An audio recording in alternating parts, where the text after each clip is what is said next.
रोग आया है बताओगे कम होगा।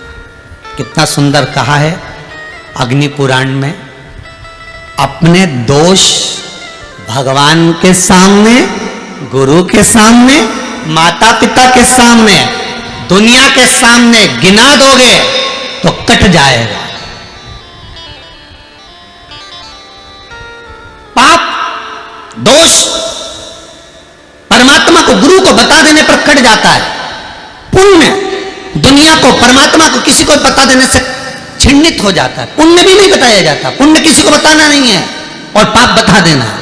मैंने झूठ बोला है साहब, आज मैंने छल करा है साहब आपके साथ में, मैंने आपके 200 रुपए ज्यादा ले लिए, मैंने आपके 100 रुपए ज्यादा ले लिया या आप वापिस ले लिए, मैंने छल करा है साहब आपके, बता दिया, पाप कट गया, दुख कट गया। आपको भी नहीं छलेगा, वो भी नहीं छलेगा। पर हम अपने दोष नहीं बताते, हम अपना भाग बताते। मैंने तुम्हारे लिए ऐसा करा, मैंने तुमको ऐसा करा, मैंने तुम्हारे लिए ये किया, मैंने तुमको ये कर दिया। हमने अपना भाग गिनाया, अच्छा गिनाया, पर दोष कहां गिनाया? केवल एक गुरु होता है जो तुम्हारे दोष गिना देता है। क्यों रे, तुमने ऐसा करा है, इधर आओ, यहां बैठ, ऐसा कर, चलो सेवा करो, चलो झाड़ू लगाओ, चलो बुआरी काटो, चलो पोछा लगाओ। गुरु तुम्हारी अहंकार को गिराएगा, तुम्हारे अभिमान को नीचे पटकवा देगा, कैसे भी पटकेगा, पटक देगा। जहां अभिमान में फूले, गुरु जी ने कह दिया चलो उठाओ जरा, ये पादुका उठा के उधर से लाओ, जाओ झाड़ू उठा के उधर से लाओ। जहां अभिमान आया गुरु उसको पटक देगा तुरंत। चेले को लगेगा गुरुजी मुझे झाड़ू लगाने का बोल रहा है, गुरुजी मुझे बर्तन मांजने का बोल रहा है, गुरुजी मुझे पादुका लाने का बोल रहा है, गुरुजी मुझे कपड़े उठाने का बोल रहा है, गुरुजी मुझे कपड़े धोने का बोल रहा है। पर क्यों बोल रहा है? उसका कारण कहीं अभिमान आ रहा है, गुरु उसको काट रहा है। वो निखारने से पहले उसको धो देगा।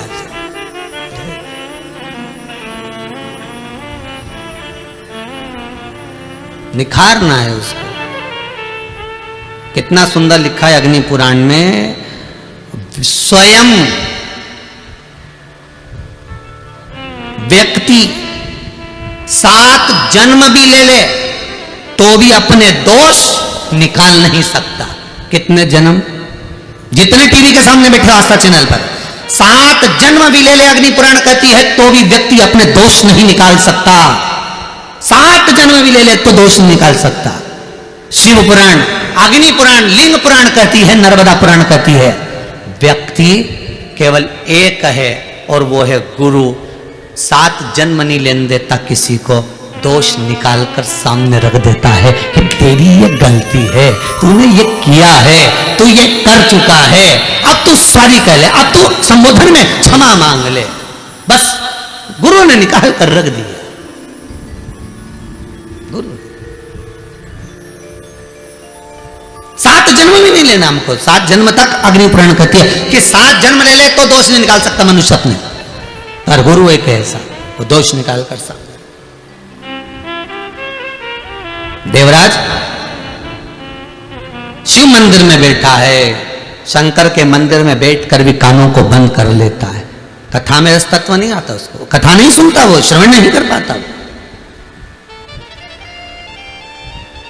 एक अमृत की अनुभूति है गुरु चरण में। जैसे जिद करने वाले व्यक्ति का एक ही इलाज है, बेलपत्री के वृक्ष के नीचे जौ के आटे का चौमुखी दिया, सरसों का तेल डालकर, उसमें काली तिल डालकर, उसमें एक सफेद फूल डालकर, बेलपत्री के वृक्ष के नीचे जैसे एक चौमुखी दिए को, जौ के आटे के दिए को लगा दिया जाता है। जो व्यक्ति चिड़चिड़ करता है, जो व्यक्ति क्रोध करता है, जो व्यक्ति अपशब्द बोलता है, आड़ा टेढ़ा बोलता है, ताने देता है, ईर्ष्या रखता है, घर में चिड़चिड़ करे, पूरे घर को अस्त व्यस्त कर रखा, उस व्यक्ति का नाम और गोत्र बोलकर मात्र किसी भी महीने की शिवरात्रि पर, हर महीने शिवरात्रि आती, किसी भी महीने की शिवरात्रि पर एक दिया लगा दिया जाए, व्यक्ति अपशब्द कहना बंद कर देता है, उसका प्रेम प्रबल हो जाता है, उसकी ईर्ष्या समाप्त हो जाती है, उसकी नफरत समाप्त हो जाती है,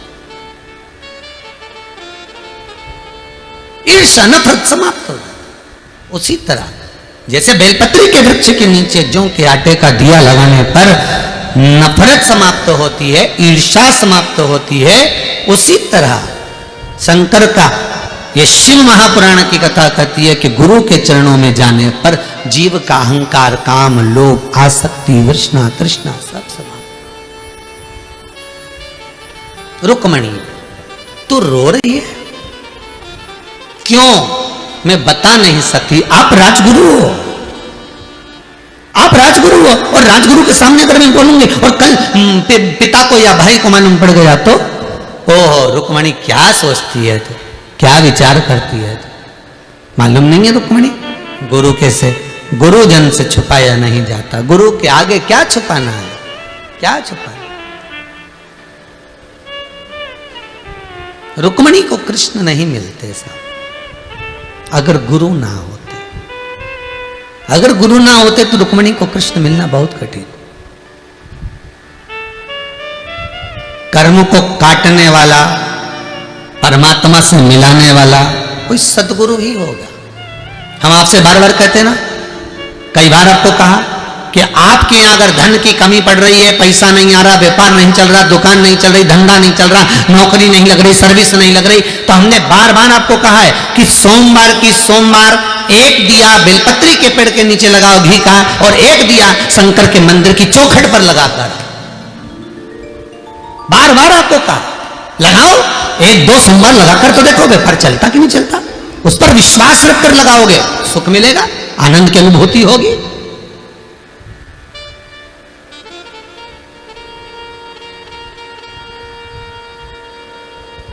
क्यों ना मिलेगा सुख?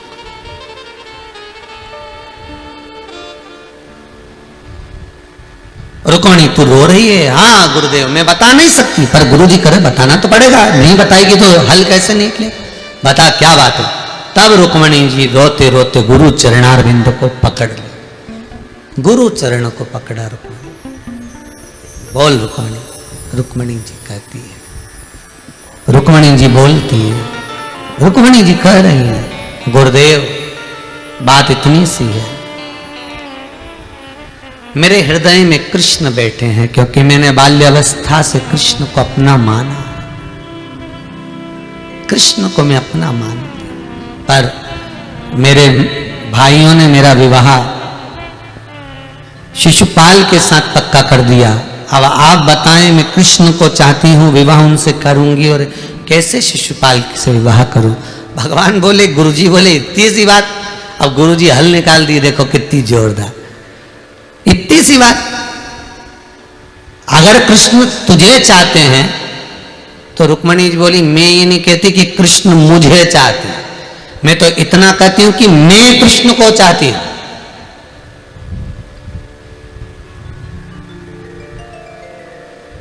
मैं कृष्ण को चाहती हूं।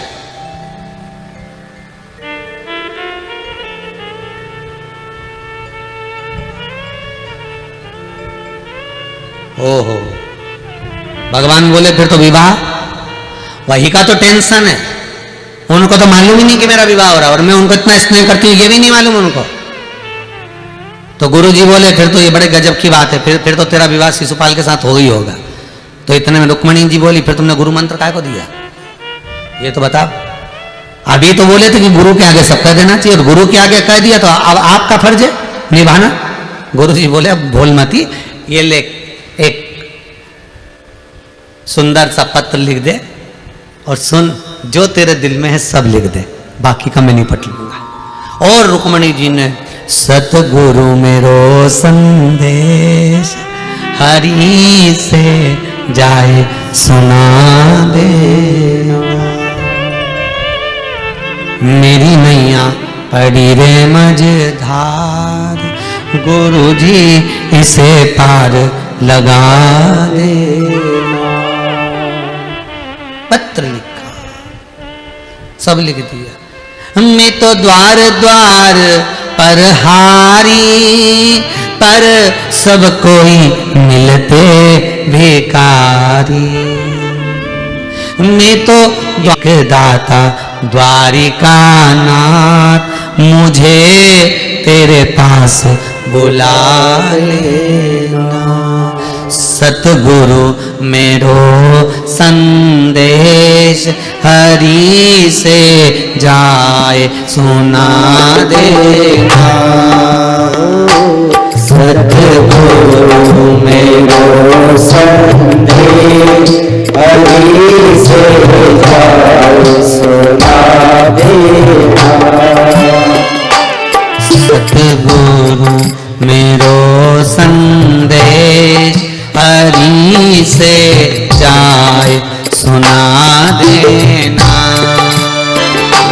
सतगुरु सब गाइए, प्रेम से गाइए। हरि से जाए सुना देना। तेरी माला जपूंगी दिन रात, गुरु जी मुझे शरण लगा लेना। तेरी माला जपूंगी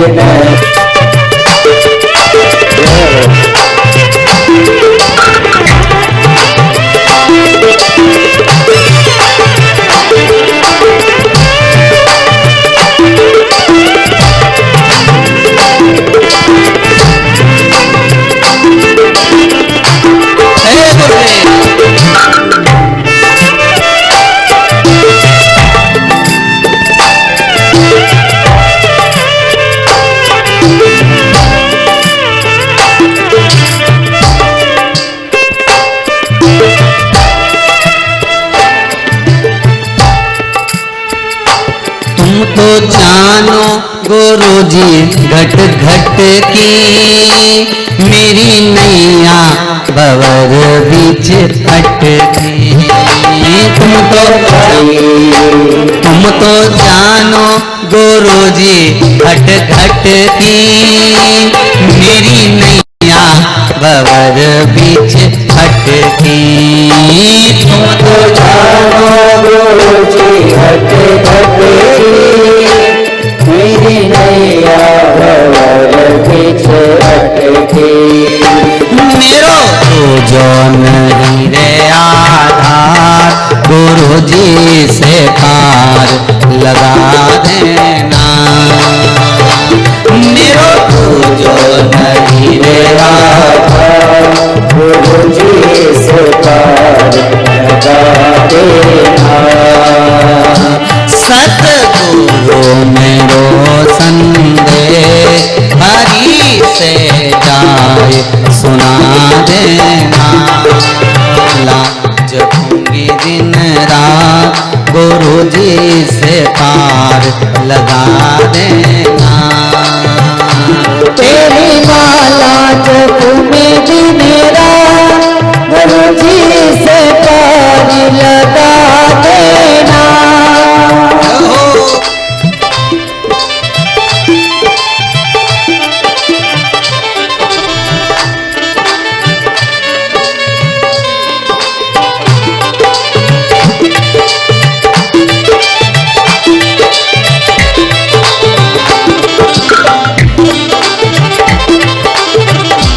तुम तो जानो गुरु जी घट घट की, मेरी नैया भंवर बीच अटकी।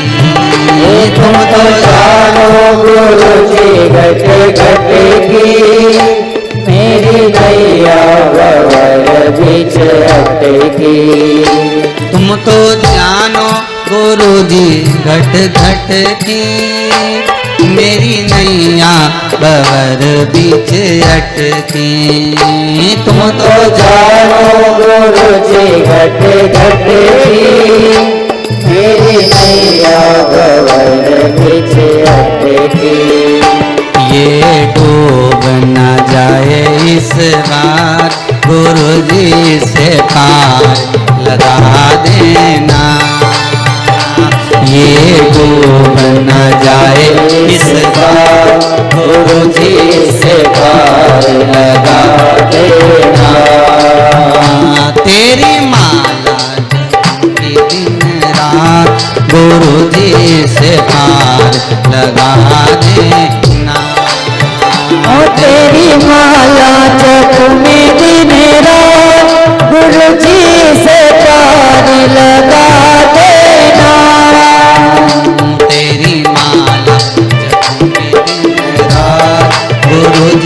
से पार लगा देना।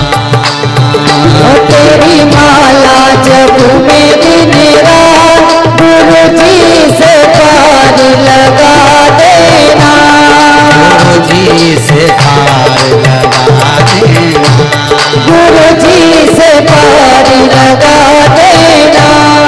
सदगुरुदेव के हाथ में पत्र दिया, पत्र लेकर कहा कि इस पत्र को आप लीजिए गुरुदेव, ये पत्र आप जो करना है आपकी मर्जी। और गुरुजी ने वो पत्र लिया, द्वारकाधीश को दिया, और पत्र लेने के बाद भगवान को क्या कहा, ये पत्र रुक्मणी जी ने भेजा, तुम्हारी मर्जी, तुम जानो, तुम्हारा काम जाने। पत्र सुनते से भगवान ने कह दिया रुक्मणी को लेने जाऊंगा। अर्थात गुरु के पास जाकर अपने दिल की बात कह देने पर गुरु उस मंजिल तक पहुंचा देता है, ये पक्का। आप गुरु के पास जाकर कहो तो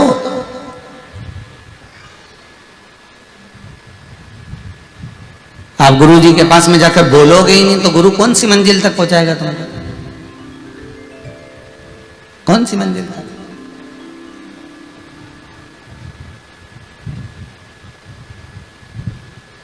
इस कुबेरेश्वर धाम में भले अभी प्राण प्रतिष्ठा नहीं हुई भगवान की, क्योंकि अभी तो मंदिरों का काम निर्माण चालू है, वृद्धाश्रम का काम चालू है, गौशाला का काम चालू है, सब काम चल रहा है। पर इस कुबेरेश्वर धाम का एक बड़ा प्रबल वो बुलाता ही रहता है, आइए चले आइए।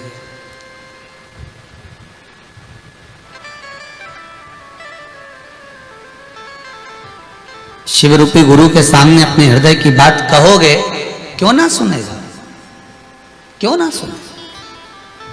कहा रुक्मणी जी ने मन की बात कही, शंकर मिल गए, भगवान कृष्ण मिल गए। देवराज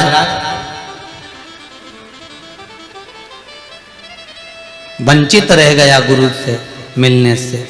शिव महापुराण में चित्त नहीं लगा, मन नहीं लगा, आया कहीं बैठा बेलपत्री के वृक्ष की छांव में प्राणों को त्याग दिया, देवलोक को, शंकर के धाम को चला गया। केवल बेलपत्री के वृक्ष की छाया भी व्यक्ति को जीवन का सुख प्रदान कर देती। कई बार एक बार संशय आता है, हम कई बार बोलते हैं कि बेलपत्री के पेड़ के नीचे दिया लगाओ, बोलते हैं कि नहीं बोलते? के नीचे दिया लगाओ।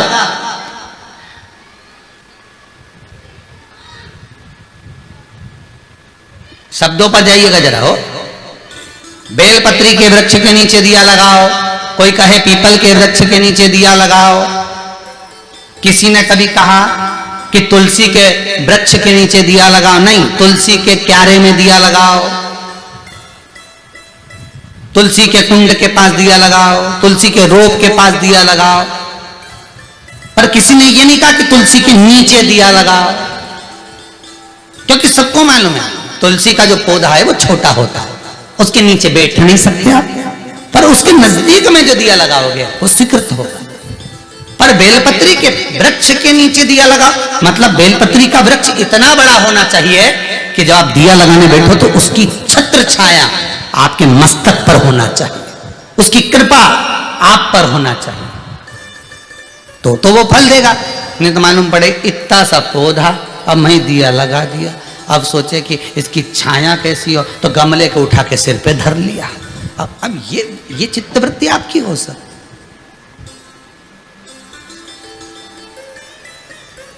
पर कोई अनुष्ठान यदि आप कर रहे हो, आपको यहाँ से व्यासपीठ से कहा गया है कि बेलपत्री के वृक्ष के नीचे दिया लगाना है, पीपल के वृक्ष के नीचे दिया लगाना है, या बड़ के नीचे दिया लगाना है, तो उसका नीचे मतलब उसकी छत्र छाया आप पर होना चाहिए, तब फल मिलेगा। हो नहीं तो तुम बहुत बड़े बड़े होशियार हो रहे, पक्का बेलपत्री का पौधा लगा लिया घर के कुंडे में, मैं दिया लगा देती, हम तो रोज लगा, फिर भी हमारी कामना पूरी नहीं हो रही, फिर भी भगवान हमारा नहीं सुन रहा। भगवान के तेरे बराबर आलसी कौन होगा?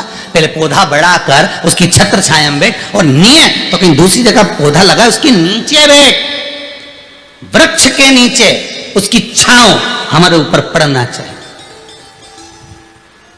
उसकी छांव पड़ना चाहिए।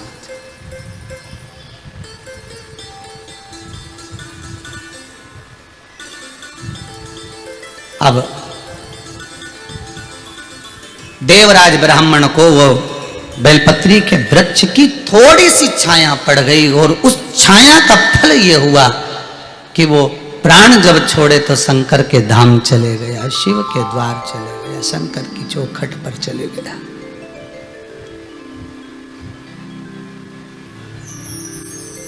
सुख का भान हो गया, आनंद स्थापित हो गया।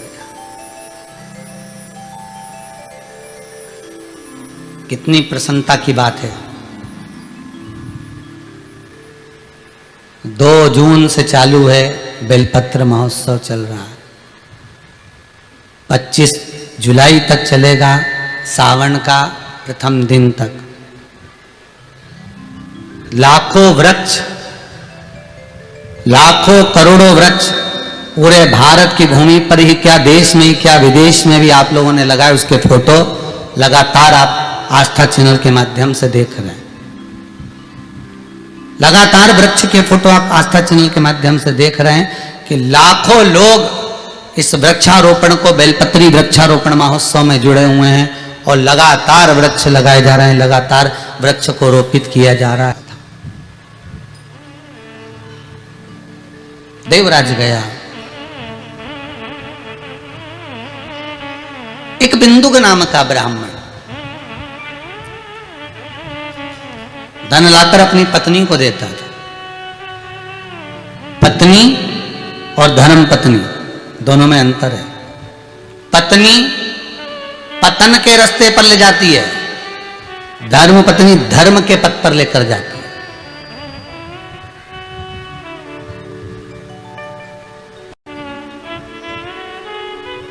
एक मायके ले जा रही है, वो पत्नी है। शॉपिंग मॉल ले जा रही है, वो पत्नी है। किटी पार्टी में ले जा रही है, पत्नी है। होटल ले जा रही है, पत्नी है। धर्म पत्नी वो जो पति से कहे बहुत दिन हो गए मेरे को कुबेरेश्वर धाम जाना है, बहुत दिन हो गए मेरे को महाकाल जाना है, बहुत दिन हो गए मैं कथा में नहीं गई, बहुत दिन हो गए मैं गुरु चरणारविंद के पास नहीं गई, बहुत दिन हो गए मैं मंदिर नहीं गई, बहुत दिन हो गए मैं सत्संग में नहीं गई। वो धर्म पत्नी है जो पति को धर्म के पथ की ओर लेकर जाए, धर्म के मार्ग की ओर लेकर जाए, वो धर्म पत्नी। धर्म पत्नी का फर्ज अदा करो। कभी कभी दिल से कह दिया करो, सुनो आज थोड़ा जल्दी आ जाना। पति पूछे क्यों? घबराहट हो गई बेचारे को, कहीं होटल तो नहीं ले जा रही वापस, 5,000 का बिल बनवा दिया। सुनो आज थोड़ा जल्दी आ जाना। क्यों? क्या बात क्या है, क्या करना है, कारण क्या है? आज अपन शंकर जी के मंदिर में दिया लगाने के लिए चलेंगे, या फिर बेलपत्री के पेड़ के नीचे थोड़ी देर बैठ के आएंगे। रोज सियोर वाला महाराज का सुनिए कथा में, और उस सियोर वाला महाराज एक ही बात के, बेलपत्री का पौधा, बेलपत्री का वृक्ष, बेलपत्री का पेड़ ऐसा। तो अब अपन भी एक काम करें, रोज गार्डन घूमने जाते हैं, होटल घूमने जाते हैं, अब सोमवार के सोमवार नियम बनाने कि दोनों बेलपत्री का कहीं पौधा हो, पेड़ हो, उसके नीचे 2 मिनट बैठकर श्री शिवाय नमस्तुभ्यम का जाप करेंगे, श्री शिवाय नमस्तुभ्यम का स्मरण करेंगे, जाप करेंगे।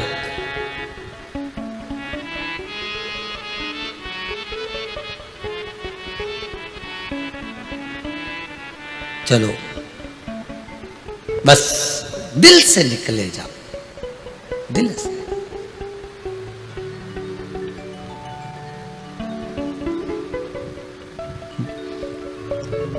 लोग सुदामा जी की पत्नी को बहुत कहते हैं, सुदामा जी की पत्नी इतनी तेज थी, रोज अपने पति से कहती थी द्वारका जाओ, द्वारका जाओ, दोस्त के यहाँ जाओ, मित्र के यहाँ जाओ, और कुछ तो देगा, कुछ तो लेकर आओगे, जाओ जाओ। अरे सुदामा जी की पत्नी के जैसा दुनिया में कौन की पत्नी होगी? सुदामा जी की पत्नी के बराबर कौन की पत्नी होगी? सुबह से उठकर एक ही बात कहती है कि जाओ द्वारका, जाओ कृष्ण के पास। और नहीं तो आज के जमाने की पत्नी सुबह से उठ के एक ही बात कहती, जाओ दूध की थैली लिया, जाओ थोड़ा सब्जी लिया, गिलकी लिया ना, लौकी लिया ना, काशी फल लिया, जाओ जरा लेके आओ। सुबह से उठते से कहेगी ये लाओ वो लाओ। सुदामा की पत्नी जैसी पत्नी कहाँ होगी कि सुबह से उठ कर कहती है द्वारका जाओ। एक लत पकड़ी, एक बात पकड़ के बैठी है कि द्वारका जाओ, बस कर ही द्वारका जाओ। और नहीं तो आज की पत्नियां दूध की थैली लिया अभी तक नहीं लेके आए, 15-15 मिनट में फोन लगा ले। अरे घर में काम करे कि फोन लगा, कहाँ हो? और पति कहते जहन्नुम में। ले फिर हर आधे घंटे में फोन, अरे काम करने दो, कहाँ हो? क्या बोले? कभी तो दिल से कहो चलो बेलपत्री के वृक्ष के नीचे बैठे श्री शिवाय नमस्तुभ्यं का स्मरण करेंगे, चलो शंकर का अनुमोदन करेंगे, चलो भगवत भजन करेंगे, चलो स्मरण करेंगे, चलो नाम जाप करेंगे, चलो कीर्तन करेंगे। कभी तो कहे एक दिन हमारी सासू जी से हंसकर बोली जेठानी, राम नाम को सुमिरन कर ले 2 दिन की है जिंदगानी। बस इतना ही तो बोली थी, फिर सासू जी ने झाड़ू से झोड़ दिया। क्या मैं मर रही हूं जो तू मुझे भजन करने का बोल रही? कोई अभी मैं मर रही जो तू भजन का बोल रही? अभी मेरी कोई उम्र है जाने की भजन करने की? अरे तो कभी जीवन है साहब, कब प्राण छूट जाए कोई भरोसा है? कब जाना पड़ जाए कोई भरोसा है? छोटा सा जीवन, भजन।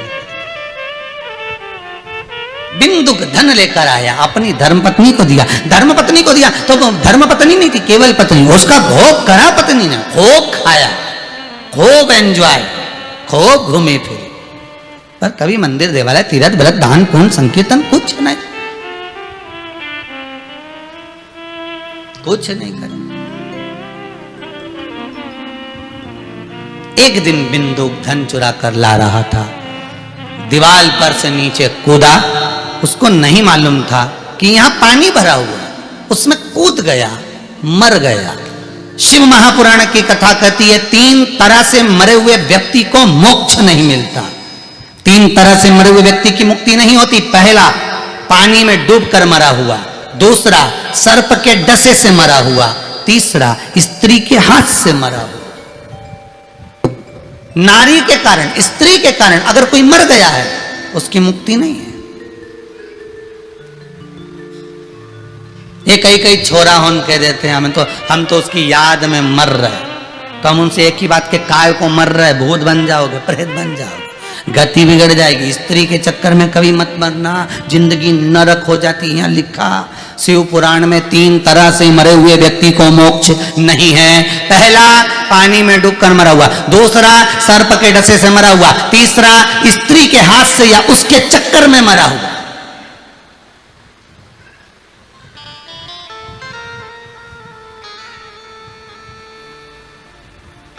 पतियों से निवेदन है, पत्नी कितना भी दुख दे पर मत मरना। क्यों मरे, प्राण क्यों छोड़े? तकलीफ में आ गए, दुख में आ गए, कष्ट में आ गए, हम तो घबरा गए, मर जाए तो अच्छा, काय मरो। और पत्नियों से भी निवेदन है, मरने का प्लान चेंज करो, काय को मरे। हम तो बड़े दुखी हो गए गुरुजी, हमारे तो प्राण छूट जाए तो बड़ा अच्छा। अरे मरो मरो सब कोई कहे, मर के देखो कोई, मरो तो ऐसा मरो कि फिर संसार सागर में जन्म ना हो। मरने के मर गए, हम तो मर गए। अब मर भी जाओगे तो भैया काम तो पूरा करना पड़ेगा। जैसे तुम्हारी 8 बजे से ड्यूटी है रात को 8 बजे तक, नौकरी पर अगर जा रहे हो, सर्विस पर जा रहे हो, अगर ड्यूटी पूरी नहीं करोगे तो कोई तुम्हें रखेगा नहीं रखेगा। अगर आज नहीं करोगे तो बाद में करना पड़ेगा, पर ड्यूटी तो निभाना पड़ेगी। उसी तरह परमात्मा ने जन्म दिया है कर्म का भोग भोगने के लिए। अगर नहीं भोगोगे और जरा सा दुख आया और मर भी गए तो फिर जन्म लेना पड़ेगा, फिर भोगना पड़ेगा, फिर जन्म, पुनरअपि जननम पुनरअपि मरणम। जगत गुरु शंकराचार्य जी कहते हैं फिर जन्मो, फिर मरो, फिर जन्मे, फिर मरे। तो ये कब तक करोगे? इसलिए पूरी ड्यूटी करके जाओ। कोई कितना ही कष्ट आ जाए, कर्जा बढ़ जाए, बीमारी आ जाए, दुख आ जाए, तकलीफ आ जाए, कभी मत सोचना कि हमें मरना। हम तो पूरी ड्यूटी करके जाएंगे, जब वो लेने आएगा तभी जाएंगे, नहीं तो हम तो पड़े सभी जा नहीं जाए।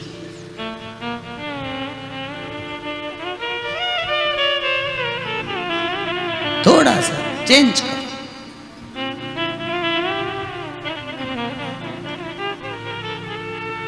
चित्तवृत्ति लगाइए भगवान। बिंदु प्रेत योनि में पड़ गया, गति नहीं, सुधरी नहीं गति, प्रेत योनि में पड़ गया। पत्नी चंचुला को मालूम पड़ा कि मेरा पति प्रेत योनि में चला गया है, उसकी गति नहीं हो रही है, गति का सुख नहीं है उसका।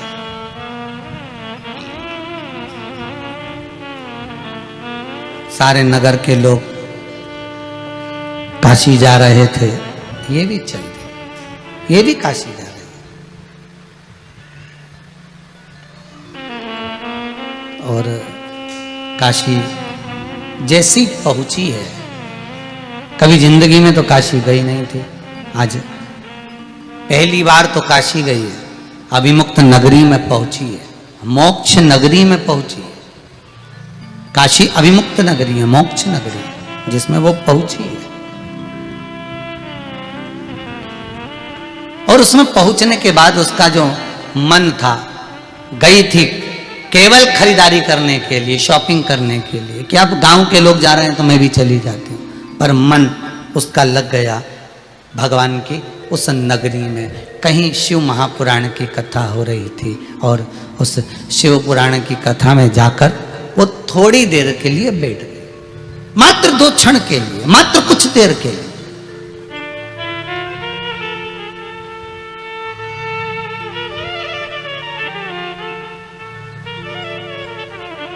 शिव महापुराण की कथा में जाकर बैठ गए। फिर देखिए कितना सुंदर कहा है, जिसको जनता चुनती है,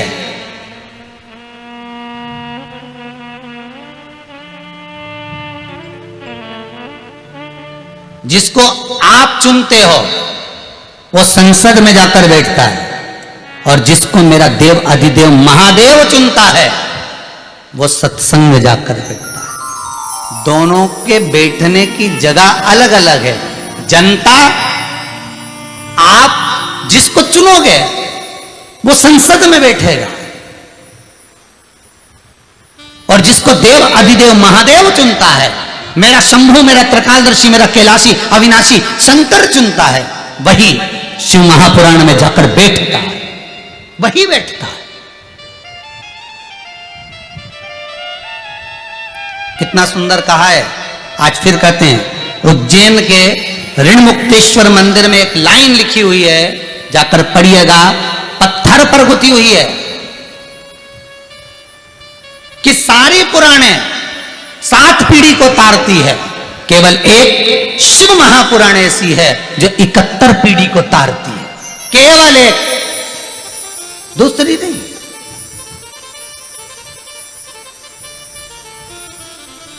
गर्भ में कोई बच्चा मर गया, गर्भस्थ है, सबसे ज्यादा गति उसी की खराब है, क्योंकि वो कुंवारी अवस्था में मर गया, बिना शादी के मर गया। कुंवारी अवस्था में मरने वाले को ना तो पिंड मिलता है, ना तर्पण, ना तिलांजलि, ना जल मिलता है।